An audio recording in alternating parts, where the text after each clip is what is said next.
안녕하세요. 반갑습니다. 여러분의 자기계발과 성장을 도와드리고 정보 공유를 위해서 힘쓰는 선아원장쌤입니다. 자, 오늘 제가 소개해 드릴 책은요, 지난 시간에 이어서 삶의 쉼표가 필요할 때입니다.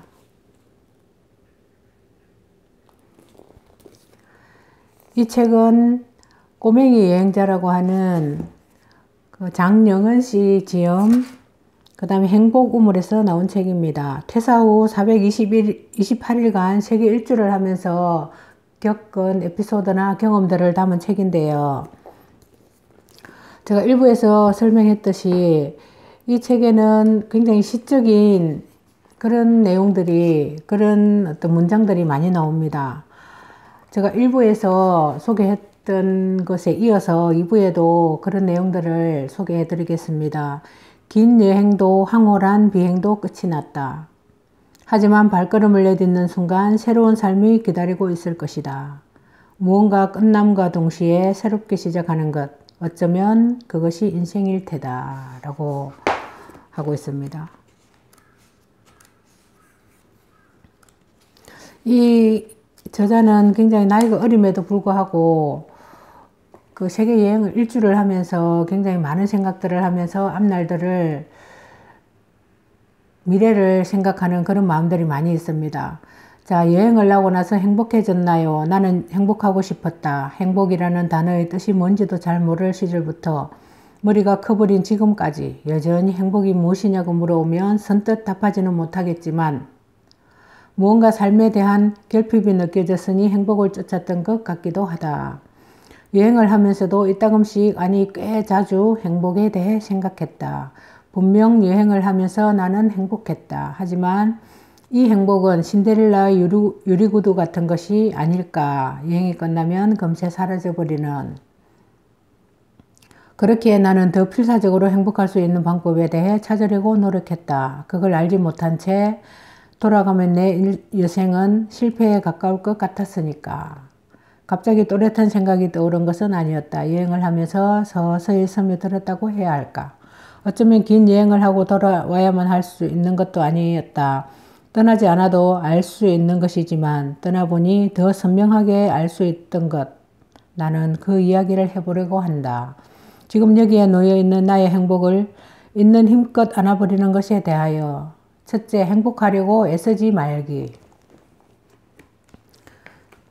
길 위에서 만나는 친구들에게 빼놓지 않고 행복에 대해 물었다. 나와 다른 나라, 다른 환경에서 살아가는 사람들은 어떻게 행복을 찾은 건지 궁금했으니까. 아이러니하게도 그들이 말하는 행복은 아주 평범한 것이었다. 햇살이 내리쬐는 날 앉아있을 공원이 있고, 더운 여름날에는 집 앞에 있는 바다에 뛰어들면서 시원해지기 때문에 행복하다고. 나 역시 여행에서 느낀 행복한 순간들은 별다른 것이 아니었다. 우연히 접어든 길목에서 마음에 드는 카페를 발견했다든가, 지나가는 이에게 길을 물었는데 친절하게 답해 주었다든가, 처음으로 먹어보는 이국적인 음식을 맛있게 먹었다든가 하는 거창해 보이는 세계 일주 속에서도 행복이란 것은 사소한 곳에 숨어 있었다. 돌이켜보면 행복하고 싶었다는 생각 자체가 어쩌면 행복에 대한 기준점을 높이고 있는 것이었는지도 모르겠다. 행복하고 싶다는 말 자체가 행복은 지금 내 곁에 있는 것이 아니라 한 단계 높은 것을 찾을 수 있는 말일 테니까. 둘째, 사소한 부분에서 행복해질 수 있는 이유를 발견하기. 여행을 하다 보면 우리나라가 잘 사는 편이라는 생각이 들 때가 많았다. 지구상의 많은 어린이들은 배를 곪고 있었고 비행기를 한 번도 타본 사람조차 많았다. 한 가지 아이러니한 것은 그럼에도 불구하고 그들은 끊임없이 행복하다고 말했다. 행복은 얼마나 많이 가지고 있는지가 아니라 어떤 시선으로 세상을 바라보느냐에 따라 달려있다. 행복이라는 것이 별게 아니라는 것을 인정하고 나면 일상 속에서 행복을 찾게 된다. 오늘 빗소리가 너무 좋았다거나, 지하철의 역 플랫폼에 도착하자마자 문이 열렸다거나, 혹은 집에 가면 택배가 나를 기다리고 있다거나, 그런 것들이 행복했다고 합니다. 작은 것이 행복해질 수 있는 이유를 부여하자 일명 행복 찾기 연습이다. 곰곰이 생각해보면 하루에 적게는 5개부터 많게는 10개도 넘게 나온다.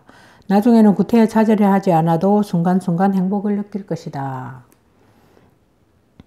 왜 이렇게까지 해야 하는 것이냐고 묻는다면 이렇게 답할 것이다. 한 번뿐인 나만의 인생이니까 내 앞에 놓인 행복을 외면하는 것보다 억지로 찾아내서라도 기뻐하고 즐거워하는 것이 더 바람직하지 않을까.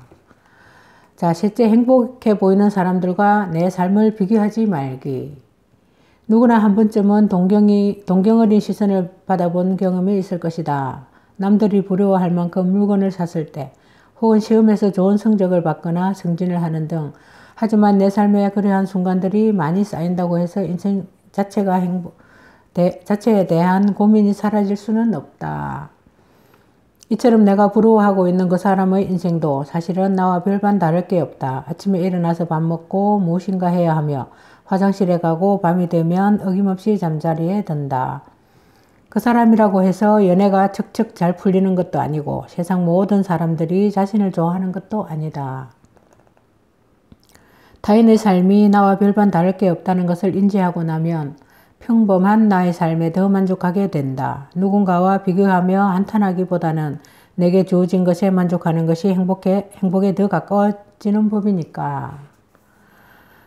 일상에서 행복해지는 방법, 그것이 긴 여행이 내게 준 가장 값진 선물이었다. 이제 나는 더 이상 허황된 행복을 쫓지 않는다. 그저 주어진 나의 하루에 감사할 뿐. 자, 여기서 행복할 것 이라는 말을 써두었더니 나에게 알려주었다. 여기서 행복할 것의 줄임말이 여행이라고.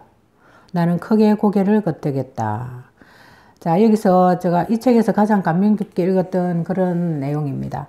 여기서 행복할 것의 줄임말이 여행이라고 합니다. 여기서 행복할 것.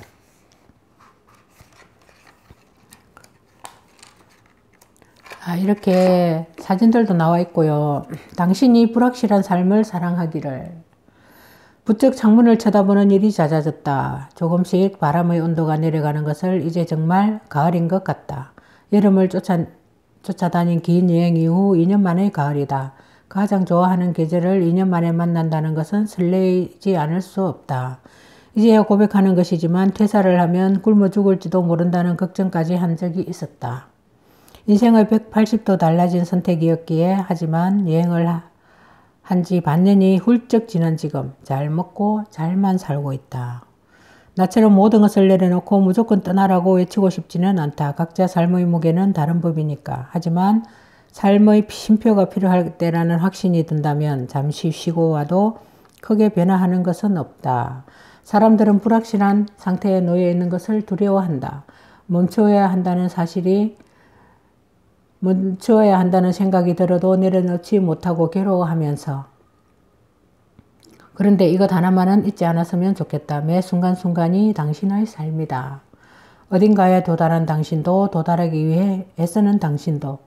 그러니까 마음속 울림을 외면하고 결과만 쫓는 삶 말고 다시는 돌아오지 않을 당신의 오늘을 살았으면 좋겠다.